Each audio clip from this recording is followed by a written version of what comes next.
আল্লাহ রাব্বুল আলামিন কোরআন মাজিদের মধ্যে উল্লেখ করলেন, ইয়া আইয়ুহাল্লাযীনা আমানু আতিউল্লাহ ওয়া আতিউর রাসূল ওয়া উলিল আমরি মিনকুম ফাইন তানাযাতুম ফি শাইইন ফারুদ্দুহু ইলাল্লাহি ওয়ার রাসূল। হে ঈমানদারগণ, হে মুমিনগণ, বিশ্বাসীগণ, মুসলিমগণ, পরহেজগারগণ, আতিউল্লাহ, তোমরা আল্লাহর আনুগত্য করো, ওয়া আতিউর রাসূল, রাসূলের আনুগত্য করো, ওয়া উলিল আমরি মিনকুম, তোমাদের মধ্যে যারা নেতৃস্থানীয় ব্যক্তি আমির ওমারা তাদেরও আনুগত্য করো। দেখুন আনুগত্য কয়জনের আসলো তাহলে? তিনজনের। আল্লাহর আনুগত্য করো, রাসূলের আনুগত্য করো, আর আনুগত্য করো কার? কার বলেন? নেতৃস্থানীয় ব্যক্তির, ওলিয়া উলিয়া, তাই না? আলেম ওলামা, আমির ওমারা, ওলিয়া উলিয়া, গাউস কুতুব, পীর ফকির, বুজুর্গানে দিন। সম্মানিত উপস্থিতি, কার করবেন? এবার আসেন একটু এই আয়াতটা যদি বুঝতে পারেন, আমি আপনাদের আবারও অনুরোধ করি একটু মনোযোগটা ফিরান। এই একটা আয়াত যদি বুঝতে পারেন আপনার জীবনের মোড় ঘুরে যাবে। একটা আয়াত যদি বুঝতে পারেন তো হক পা আপনার জন্য সহজ হয়ে যাবে। দেখুন আল্লাহ বললেন আতিউল্লাহ, আল্লাহর আনুগত্য করো, আতিউর রাসূল, রাসূলের আনুগত্য করো, ওয়া উলিল আমরি মিনকুম, নেতৃস্থানীয় ব্যক্তির আনুগত্য করো। নেতা যারা, যারা আমির ওমারা, আলেম ওলামা, গাউস কুতুব, পীর ফকির, বুজুর্গানে দিন, তাদের আনুগত্য করো। কিন্তু কারা? তারা কারা? কোনটার করবেন? ব্যাঙের ছাতার মতো গজিয়ে আছে না? ওলিয়া উলিয়া, গাউস কুতুব, পীর ফকির, বুজুর্গানে দিন, আলেম ওলামা, আমির ওমারা ব্যাঙের ছাতার মতো না? হাজার হাজার লক্ষ লক্ষ আছে। আপনি কোনটাকে মানবেন? আপনাকে কোনটা মানতে বললেন? আল্লাহ কিন্তু এখানে নিয়মটা বলে দিয়েছেন। একটু মনোযোগ দিয়ে বুঝেন, আপনার কাছে ক্লিয়ার হয়ে যাবে। আতিউল্লাহ মানে আল্লাহর আনুগত্য করো, আতিউ মানে আনুগত্য করো, আল্লাহ মানে আল্লাহর। কার? আল্লাহর। ও আতিউর রাসূল, আতিউ আনুগত্য করো আর রাসূল, রাসূলের।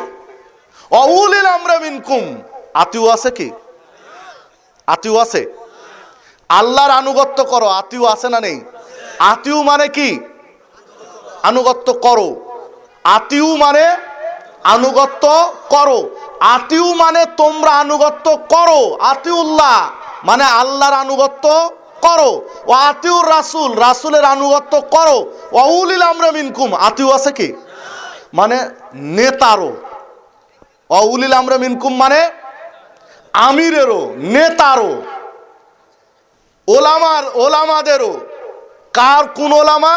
যে ওলামা আগের দুই আতিউতে বিশ্বাসী, এই জন্য তার কাছে আতিউ নেই, আতফ দিয়ে রেখে দেওয়া হয়েছে, আরবি গ্রামার যেটাকে বলা হয়।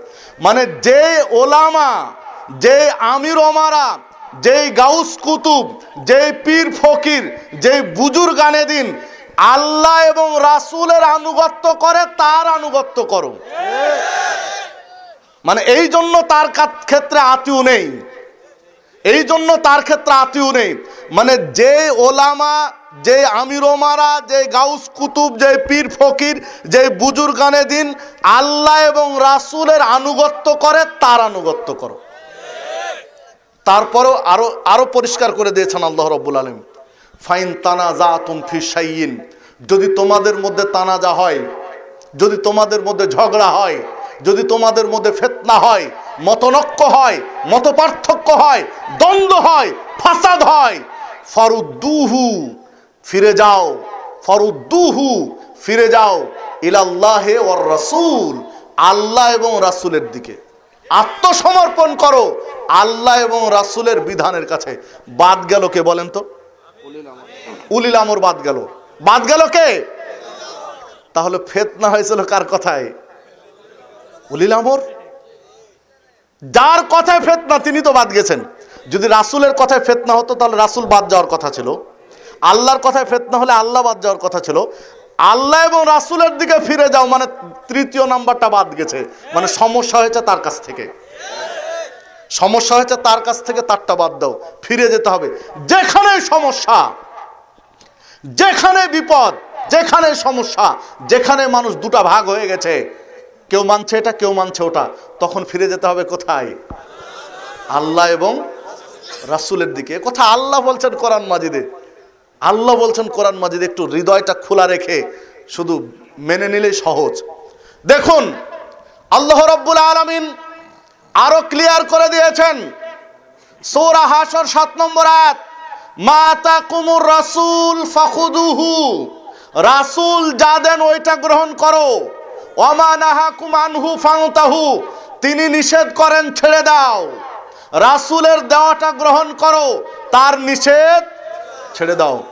যে কোনো ইবাদত করার ক্ষেত্রে, যে কোনো আমল করার ক্ষেত্রে আপনাকে দেখতে হবে রাসূল এটা দিয়েছেন কিনা। যেহেতু আল্লাহ বললেন আতাকুমুর রাসূল, মা আতাকুমুর রাসূল ফাখুদুহু, রাসূল যেটা দেন ওইটা গ্রহণ করো, রাসূল যেটা দেন ওইটা গ্রহণ করো। তাহলে দেখতে হবে এই আমলটা যে করছি এটা রাসূল দিয়েছেন কিনা, রাসূল দিয়েছেন কিনা। হ্যাঁ, কিছু মানুষ আবার ভাবতে পারেন যে শুধু রাসূলের দেওয়া, রাসূলের আনুগত্য, তাহলে আল্লাহর আনুগত্য কি বাদ দিতে হবে? দেখুন আল্লাহ রাব্বুল আলামিন সূরা নিসা ৮০ নম্বর আয়াতে এই কথাও পরিষ্কার করে দিয়েছেন। আল্লাহ রাব্বুল আলামিন বলছেন ওমা ইউতিউর রাসূল ফাকাদ আতা আল্লাহ, যে ব্যক্তি রাসূলের আনুগত্য করলো সে প্রকৃতপক্ষে আল্লাহর আনুগত্য করলো। মানে রাসূলের আনুগত্যটাই আল্লাহর আনুগত্য, রাসূলের আনুগত্যই হলো আল্লাহর আনুগত্য।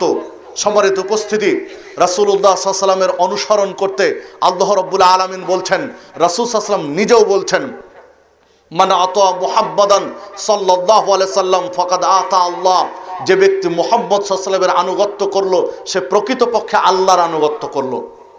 ওমান আসা মুহাম্মাদান সাল্লাল্লাহু আলাইহি ওয়াসাল্লাম ফাকাদ আসা আল্লাহ, আর যে ব্যক্তি মুহাম্মদ সাল্লাল্লাহু আলাইহি ওয়াসাল্লামের আনুগত্য নাফরমানি করলো ওই ব্যক্তি প্রকৃতপক্ষে আল্লাহর নাফরমানি করলো। ও মুহাম্মাদুন সাল্লাল্লাহু আলাইহি ওয়াসাল্লাম, আর মুহাম্মদ সাল্লাল্লাহু আলাইহি ওয়াসাল্লাম হচ্ছেন ফারাকুম বাইনান নাস, মানুষের মাঝে পার্থক্যকারী, কে হকপন্থী, কে বাতিলপন্থী, কে সত্যের পথে, কে মিথ্যার পথে, কে ন্যায়ের পথে, কে অন্যায়ের পথে, কে কল্যাণের পথে, কে অকল্যাণের পথে, কে হেদায়েতের পথে, কে গুমরাহের পথে। পার্থক্যকারী মানদণ্ড হলো কে? মুহাম্মাদুর রাসূলুল্লাহ সাল্লাল্লাহু আলাইহি ওয়াসাল্লাম। যে হাদিস সহিহ বুখারীর মধ্যে পাওয়া যাবে ৭২৮১ নম্বর হাদিস। দেখুন রাসূলুল্লাহ সাল্লাল্লাহু আলাইহি ওয়াসাল্লাম আপনার আমার মাঝে পার্থক্যকারী, তাকে মেনে নিতে পারলে জান্নাত সহজ, তাকে মেনে নিলে জান্নাত সহজ, আর মেনে নিতে না পারলে জান্নাত কঠিন। আন আবি হুরায়রা রাদিয়াল্লাহু আনহু قال, আবু হুরায়রা রাদিয়াল্লাহু আনহু বলছেন, যা আরাবিয়ুন ইলান নবী সাল্লাল্লাহু আলাইহি সাল্লাম, একজন গ্রাম্য মানুষ, একজন পল্লীর মানুষ মুহাম্মদ সাল্লাল্লাহু আলাইহি ওয়াসাল্লামের কাছে এসেছেন। এসে বলছেন, দুল্লানি আলা আমালিন ইযা আমিলতুহু দাখালতুল জান্নাহ, হে আল্লাহ রাসূল সাল্লাল্লাহু আলাইহি ওয়াসাল্লাম, আমাকে এমন কিছু আমল শিখিয়ে দিন যে আমল করলে আমি জান্নাতে যেতে পারবো। বলছেন আমাকে এমন আমলের কথা বলুন যে আমল করলে আমি নিশ্চিত জান্নাতে যাব। কারণ লোকটা গ্রামের মানুষ, আরবি মানুষ, চাইলেও ঘন ঘন আসতে পারে না। হঠাৎ একদিন এসেছেন, বলছেন এমন আমল বলেন যে আমল করলে আমি নিশ্চিত জান্নাত। তখন আল্লাহ সাল্লাল্লাহু আলাইহি ওয়াসাল্লাম বলছেন, তা'বুদুল্লাহ লা তুশরিকু বিহি শাইয়্যা, তুমি জান্নাতে যেতে চাও, যেই ইবাদতই করবে সেটা আল্লাহর জন্য করবে, যেই ইবাদতই করবে, যতটুকুই করবে, কার জন্য? আল্লাহর জন্য। কোনো ব্যক্তির জন্য নয়, কোনো বস্তুর নামে নয়, ইবাদত হবে কার নামে? আল্লাহর নামে। এই পৃথিবী যা কিছু কার? এগুলো আলোকার, বাতাসকার, সূর্যকার, চন্দ্রকার, গ্রহ নক্ষত্রকার, রোদকার, ছায়াকার, পানিকার, খাদ্য সামগ্রীকার, সব কিছু আল্লাহর। বিধায় মানুষ যদি সারা জীবনে একটি সিজদা দেয়, এই একটি সিজদা পাওয়ার হকদার হচ্ছে আল্লাহ, অন্য কেউ নয়। গোটা জিন্দেগিতে একটি সিজদা যদি দেয়, গোটা জীবনে এক সেকেন্ডের জন্য যদি মাথা নত করে, এই মাথা নত পাওয়ার হকদার আল্লাহ, অন্য কেউ নয়। কারণ সবকিছু আল্লাহ দিয়েছেন তাকে, অন্য কেউ দেয়নি। বিধায় মাথা নত করতে হলে কার কাছে করবে? একটা সিজদা যদি দেয় কার কাছে দিবে? কোনো ব্যক্তির নামেও নয়, কোনো বস্তুর নামেও নয়, কোনো ব্যক্তিকেও নয়, কোনো বস্তুকেও নয়, একমাত্র আল্লাহর জন্যই একটা সিজদা দিতে হবে, অন্য কারো নয়। আল্লাহ রাসূল সাল্লাল্লাহু আলাইহি ওয়াসাল্লাম ওই সাহাবীকে বললেন, জান্নাতে যেতে চাও? তা'বুদুল্লাহ, আল্লাহর জন্য ইবাদত করবে, অন্য কারো জন্য নয়। লা তুশরিকু বিহি শাইআ, তার সাথে অন্য কাউকে শরীক করবে না। অতুকিমুস সালাতাল মাকতুবা, ফরজ সালাত আদায় করবে, ফরজ সালাত ছেড়ে দিবে না। অতুআদ্দি যাকাতাল মাফরুজা, ফরজ যাকাত দিবে, ছেড়ে দিবে না। অতাসুমু রমাজান, রমাজানের সিয়াম পালন করবে, বাদ দিবে না। আমলের কথা বলেন কয়টি? তিনটি। সালাত পড়বে, সিয়াম পালন করবে, আর যাকাত দিবে। আর একটা বললেন আকীদার কথা, যে তোমার হৃদয়টা এত পরিষ্কার করবে, হৃদয়টা ফ্রেশ করবে, যে সির্ফ আল্লাহর জন্য ইবাদত করবে, হৃদয়ে যেন কোনো শিরিক না থাকে। এই কথাটা বললেন, তখন সাহাবী বলছেন, ওই গ্রাম্য লোকটি বলছেন, ওয়াল্লাযী নাফসি বিয়াদিহি লা আযিদু আলা হাযা, আল্লাহর কসম করে বলছি, আমার আত্মা যে আল্লাহর হাতে, তার শপথ করে বলছি, লা আযিদু আলা হাযা, আপনি যা বললেন আমি তাই করব, বেশি করব না। অফি রিওয়ায়াতিন, অন্য বর্ণনা এসেছে, আর এক হাদিসে এসেছে, ওয়ালা আনকুসু, কম করব না, আপনি যা বললেন তাই করব, কমাবো না, বাড়াবো না, কমও করব না, বেশিও করব না, আপনি যেভাবে শিখালেন ওইভাবেই মেনে নিব। ফালাম্মা ওয়াল্লা, যখন লোকটি চলে গেল, ক্বালা নবী সাল্লাল্লাহু আলাইহি সাল্লাম, তখন নবী সাল্লাল্লাহু আলাইহি সাল্লাম বলছেন, মান সাররাহু আন ইয়ানদুরা ইলা রাজুলিন মিন আহলিল জান্নাহ ফালইয়ানদুর ইলা হাদা, তোমরা কি এখন কোনো জান্নাতি মানুষকে দেখতে চাও, কোনো জান্নাতি মানুষকে দেখে খুশি হতে চাও? ফালইয়ানদুর ইলা হাদা, ওই লোকটাকে দেখো যে লোকটা চলে গেল। সুবহানাল্লাহ, আল্লাহু আকবার। সহিহ বুখারীর 1397 নম্বর হাদিস, সহিহ মুসলিমের 116 নম্বর হাদিস, মেশকাতের 14 নম্বর হাদিস। একটু বিবেক দিয়ে ভাবেন, লোকটা আমল শুরু করেছে কি? আল্লাহ রাসূল সাল্লাল্লাহু আলাইহি ওয়াসাল্লাম বললেন আল্লাহর জন্য ইবাদত করবে, শিরিক করবে না, ফরজ সালাত আদায় করবে, যাকাত দিবে, সিয়াম পালন করবে। লোকটা আমল শুরু করেছে কিনা? ও তো কেবল শুনলো, কিন্তু জান্নাতের ঘোষণা হয়ে গেছে।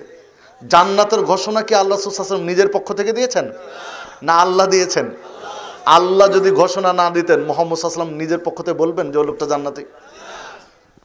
সম্মানিত উপস্থিতি, লোকটি আমল শুরু করেনি, লোকটি সালাত শুরু করেনি, জানার পরে, শোনার পরে সিয়াম পালন শুরু হয়নি, শোনার পরে যাকাত দেওয়া শুরু হয়নি, কিন্তু জান্নাতের ঘোষণা হয়ে গেছে। কিসের বিনিময়ে? তার স্বীকৃতির বিনিময়ে। জান্নাতের ঘোষণাটা কিসের বিনিময়ে হয়েছে? তার স্বীকৃতির বিনিময়ে। স্বীকৃতিটা হলো লা আযিদু আলা হাদা ওয়ালা আনকুসু, যে আপনি যা বললেন তাই করব, কম বেশি করব না। আর আল্লাহ যেহেতু হৃদয়ের মালিক, আল্লাহ কিসের মালিক? বেজাতি সুদূর, অন্তরের খবর রাখেন, যেটা অন্তরে আছে ওই খবরটা রাখেন। লোকটা হৃদয় থেকে, অন্তর থেকে বলেছে আমি কম বেশি করব না, আপনি যেটা বলেছেন সেটাই করব। আর এই স্বীকৃতিটা আল্লাহ মেনে নিয়েছেন যে লোকটা অন্তর থেকে বলেছে, তাই ঘোষণা দিয়েছেন যে জান্নাতি লোক দিলে ওটা জান্নাতি লোক। সম্মানিত উপস্থিতি, তাহলে হৃদয় থেকে আন্তরিকতার সাথে যদি মেনে নিতে পারি মুহাম্মদ সাল্লাল্লাহু আলাইহি ওয়াসাল্লামের সুন্নাহকে, ইনশাআল্লাহ জান্নাত আপনার জন্য অপেক্ষমান।